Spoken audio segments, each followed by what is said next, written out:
Good evening and welcome to this episode of Blogging Theology. And this evening, I wanted to tackle a new subject and just share with you some things that I've learned that I was very ignorant about until relatively recently. And it is the central text of Judaism. Now, you're probably thinking, if you thought like I did, that I'm talking about the Old Testament. But actually, I'm not. I'm talking about this book. This is the Talmud, and this is just a small selection, despite the vastness of this tome. There are about 20 odd volumes in the full version. This is translated and edited by Norman Solomon, who is a lecturer at Oxford University, and it's published by Penguin, and it's just a small selection. So, well, what is this Talmud that I knew really nothing about? There are many myths and strange stories, particularly online. The far right seem to think that this book is some kind of nefarious, evil book that says, anyway, it's not really like that. I mean, there are some things that jar to the modern ear, but a lot of it is to do with how to live a God-fearing Jewish life. And as I said, I was very ignorant of that about this until relatively recently, and I decided, being a complete idiot, to purchase the Complete Idiot's Guide to the Talmud. It's written by a chap called Rabbi Aaron Parry, who it says has been involved with Jewish educational and rabbinic institutions for over 15 years, and he currently lives in the States and also in Israel. And this is just what I needed, because I really knew nothing, and I really wanted a very basic entry level into this subject. And so, yep, I've read it all, and I do recommend it. It's not expensive. You can get it on Amazon, which I did. And just wanted to share with you a couple of things, one of which was a real eye-opener to me. Well, they both were, actually. And on page 10, there's one sentence that really struck me and says a lot about my ignorance and about the truth of the matter. It says here, traditional Jewish practice holds that the Talmud represents God's divine will and instruction. So not the Old Testament. The Old Testament, anyway, is a Jewish term. It implies there's a New Testament. And of course, Jews don't accept the New Testament. It's just the Jewish Bible. But let me just give you a very simplistic summary of what I've learned about what the Talmud is. And there's a lot more that could be said. There's a lot of detail I'm not going to go into.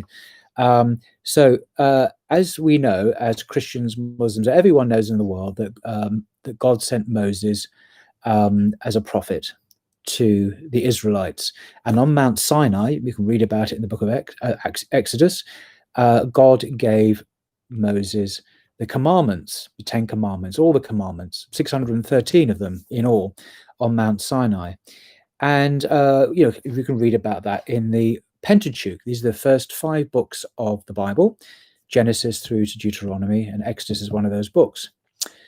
Now, according to traditional rabbinic Judaism, this is the Orthodox Judaism of the last 2,000 years. That's not the whole story. God also gave, at the same time, an oral Torah to Moses. So you have 2 Torahs. Now, this may sound really odd. If you didn't know this, it's going to sound really weird, but I assure you this is the case, and you can look it up yourself. Just type in Rabbinic Judaism or Orthodox Judaism Torah, and you'll see this described in more detail. So why did God reveal 2 Torahs? Well, one is the written Torah, the 613 commandments, which you can read about in, as I say, in Leviticus and Exodus and Numbers and Deuteronomy. Those are the 4 books after Genesis. And they're basically the laws by which Israel is required to live in terms of their daily lives, sacrifices in the temple, how to do agriculture, relations between men and women, and so on. The oral Torah was given, so they believe, to give detailed guidance as to how to apply these laws in practice in daily life. So, for example, the 10 Commandments, it says you've got to keep the Sabbath holy. It says in the law you don't work on the Sabbath. But what does that mean? What is work? Okay, is doing a bit of carpentry work, is going to the shop and getting some milk, or going to your cow and getting some milk work, is doing the washing washing up or washing of clothes. Well, in fact, yes, all those things are classified according to the oral law as work, even though it doesn't detail that in the Old Testament, in the first 5 books of Moses. So the oral law is a detailed daily application of the first 5 books of Moses. And that was revealed orally. And the idea is that this information, this law, by the way, the word law is, although I'm going to use it, and it is used, is not the best translation I heard. It's probably best to understand this as instruction. Because although Judaism has a legal structure, it's not all law. A lot of it is guidance, advice, instruction, rather than simple like criminal law. It's not as simple as that.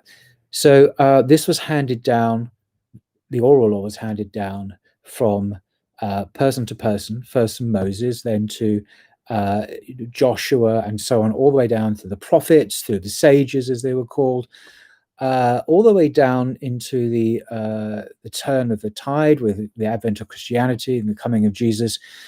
And then there were a series of catastrophic historical events culminating in the destruction of the temple in AD 70. And then after that, the Bar Kokhba revolt in the 2nd century, where a guy who said he was the Messiah, not Jesus, another guy, revolted against Rome and was seen by many as the Messiah, many Jews, but he was crushed. And the Jews were banished again from Palestine. And anyway, it was a terrible, terrible catastrophe for the Jewish people. And the fear was that they would lose this tradition that they had received generation from generation to generation from Moses. So it was decided momentously to write it down, to write the oral Torah down, and that is called the Mishnah. That's the jargon. That's what it means. Now, after that, pretty much soon after that, rabbis commented on the Mishnah, the oral Torah. They recorded their arguments about the meanings of words, the debates about what the law meant. They wrote down their observations on astronomy and philosophy and surgery and sex and everything where the law touched on people's lives. And there's a saying, isn't it? The 3 Jews, 4 opinions. They're very argumentative, but often in a positive way, thrashing out ideas. All this was put down in writing and as commentary on the Mishnah, and that is now called the Gemara. Now, the Mishnah and the Gemara together combine to make up the Talmud. So it's basically the oral Torah plus commentary on that Torah in one set of volumes, is what's called the Talmud. And it's this text that is the centerpiece of Jewish spiritual life, intellectual inquiry, of sustenance. It's not the Old Testament. Jews typically study the Talmud. And since the 1920s, there has been a global system whereby all Jews who have participated in this can read a portion of the Talmud, the same portion, and they go through all of the volumes over several years. And this is now online, and I participate in this. You can do it, and this is what, I don't know if you can see this, probably not. It's not great, is it? It's called A Daily Dose of Talmud. And at the moment, we're up to the chapter that discusses the Passover. What is the Passover? What are the conditions for participating in it? Talks about leavened bread, and it's all there. And every day, all the Jews in the world who follow this, and there are many, many millions around the world, are studying the same portion of the Torah. Now, I know 2 Hebrew words now, daf, yomi, and daf technically means a folio of the Talmud. In other words, a single page of the Talmud, and yomi means day, daily. So it's the daily Talmud, and this is the Daf Yomi, as it's called, a very well-known title. And I'm kind of eavesdropping on this discourse, on this discussion, and accounting of the Talmud. Fascinating to see another religion at work in its inner workings and in its thoughts. And on that point, the other thing I wanted to share, almost randomly, because there's so much here that one could talk about, is something that really did strike me. Oh, before I come on to that, I nearly forgot that about the Talmud. I couldn't help but thinking, and this is not a very pro-Talmud thing to say, really, but in the Quran, and it may have occurred to you as well, I don't know. This, by the way, is my favorite English translation by Abdul Halim, as Professor of Islamic Studies at SOAS here in London. And this is usually seen by academics as the best English translation. I do recommend it. Verse 279, Surah Baqarah, verse 79, it just came to my mind. So woe to those who write something down with their own hands and then claim this is from God in order to make some small gain. Woe to them for what their hands have written, etc. And this is usually taken, and maybe I'm not a scholar, maybe it's usually taken to be, I was referring to the Torah. And maybe it is, but which Torah? The oral or written one, or the oral one that's been written down, the Mishnah? Because when it says in my idiot's guide that the Talmud is seen as divine, as embodying the divine will and divine instruction for Jews, most of it is written by men. I mean, it's just the connection. I'm just wondering what the Quran is referring to. Maybe we have misidentified the object of the Quran's censure there. Maybe it's meant to be this whole Jewish focus and concentration on the Talmud, and not, as many people think, the Old Testament, which is a Christian concept which they don't use.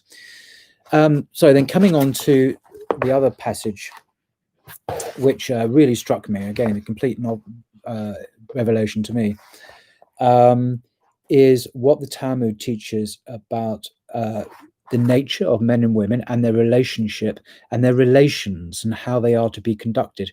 Now, I know a little bit about the Sharia and Islamic teaching on the relationship between men and women and their different natures, shall we say, because Islam emphasizes the distinctiveness of men and women, that their differences rather than their sameness. It's not like in a modern world, men and women are seen as interchangeable. Men and women are basically the same. It's a cultural thing. There's no intrinsic difference between masculinity. There's no male essence, no female. And of course, the Quran doesn't buy that. It says, God says in the Quran that God created them in very distinct ways. Men and women are quite different, although they are equal in spiritual status before God. I'll just read to you what it says, and you may get the point before I need to explain it. So this is the Idiot's Guide, page 213, and it's on the chapter on the relationships between men and women. It says, being that men are visually stimulated and are wired to their carnal appetites, Talmudic teachings are brutally frank and aware of man's flaws. Various regulations were taught to prevent sexual improprieties from sullying a person's holiness and closeness to God. Recognizing female attraction and taking into consideration male hormones, the Talmud is quite forthright and blunt regarding how a woman's innate modesty is to be protected. Leviticus 18:6 teaches, none of you shall approach a female to uncover her nakedness. I am the Lord. From this, the Talmud derives a prohibition against any intimate contact with a person with whom one is forbidden to have sexual relations. This intimate contact includes even a handshake, as strange as this may seem. Of course, physical contact is permissible between grandparents, parents, and children. End quote. What does that remind you of? I mean, I could have read, this could have been written, could have been found in a Sharia, book of Islamic law, or a book of discussing the Muslim view of male-female interaction socially. It's exactly what Islam teaches, even down to one is forbidden to shake hands. Because this is intimate contact. Now, this is controversial even amongst Muslims, I must say, and there are people who say in the West. I remember Jonathan Brown, the professor at Georgetown University, the Islamic scholar. He is a Muslim and he's a scholar of Islam. has said, even though that's the teaching of Islam as well, he will shake hands with females that he is not, related to, because not to do it would give greater offence and cause greater scandal in terms of people misunderstanding why he is not shaking hands. Because Muslims think women are inferior or whatever, that kind of rubbish. So he will do it. Now that's an exception rather than the norm. The norm is that you don't have this physical, intimate contact between men and women, other than, of course, your physical family. But the traditional view is you don't shake hands. And there's a particularly, to my mind, distressing and annoying story recently. There was a German doctor, quite a prominent one, who was a Turk originally, came from Turkey many, many years ago. He'd settled in Germany. He'd been through the naturalization process. He'd applied to become a German citizen. He'd been granted German citizenship. He was an upstanding citizen and a doctor. His reputation was totally intact. And when it came to the citizenship ceremony, the kind of handing over of the documents, I don't know the details. I can't remember them. But the lady, the German woman who handed over his formal citizenship papers, put out her hand to shake his hand. Now he as a good Muslim didn't. He said, "I'm sorry, I can't." And he tried to explain why. And he was denied citizenship for that reason. That it was judged that even though in every other way he was an upstanding person and everything else, because he refused to shake her hand, he was denied German citizenship. And he's not a German citizen now, even though he's lived in that country for decades and contributed greatly to his community. And I remember thinking, apart from the appalling pettiness of the German authorities in denying citizenship over such a trivial matter, they would never have treated a Jew that way. If a Jewish man who was an Orthodox Jew, followed traditional Judaism, had also refused to shake her hand, I can't believe ever that the Germans were saying it. Can you imagine of all countries on earth, Germany refusing citizenship to a Jew? It would be, a scandal. So I think this was a bit of Islamophobic kind of bitchiness and vindictiveness against Islam, even though Judaism teaches exactly the same thing in every way, as far as I can see, with no differences at all. So I didn't realize this was Jewish teaching. And one of the things I realized through studying Judaism through the Talmud is how similar in many ways rabbinic Judaism is to Sunni Islam. And I make that careful distinction. I don't know much about the Shia position, but certainly Sunni Islam is very similar in many ways to rabbinic Judaism. Rabbinic Judaism, of course, is different from the religion of Jesus or Moses, because the temple was destroyed in AD 70 when that part of the world was part of the Roman Empire, and a lot of the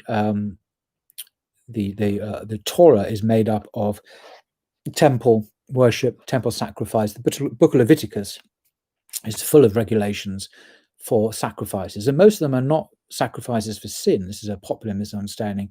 They're peace offerings, they're thanksgiving offerings, they're this offering. Only one particular category is sin offering, and even then it's for inadvertent, unintentional sin, not deliberate sin, for which there is no sacrifice. It has to be repentance. Anyway, that's digressing to another very interesting subject. So I just wanted to introduce the Talmud, if it's of interest to you. I think it's good to get to know other religions as far as we can from the religions themselves. So this is written by a Jewish someone who's a big fan of the Talmud, and even though there's much in here that a Muslim and a traditional Christian can appreciate, I think it's important we understand our Jewish neighbors and why they think what they do and why they behave the way they do. even when we don't share their faith. And this book is very Zionist. There's I haven't gone into that. I haven't mentioned this at all, and I'm not going to go into this. Just to say that this book repeatedly professes incredulity. It cannot understand why people object to the occupation of Palestine, and it just doesn't get it. And I think that is willful ignorance, because the reasons are obvious. Just ask a Palestinian. But it's a very he said, "Oh, well, we don't understand. We're just peace-loving people. We're just occupying Israel." Well, okay, I'm not going to go there because it's a huge separate issue. Anyway, that's enough for now. I hope that hasn't been too dull. Maybe see you next time. Bye for now.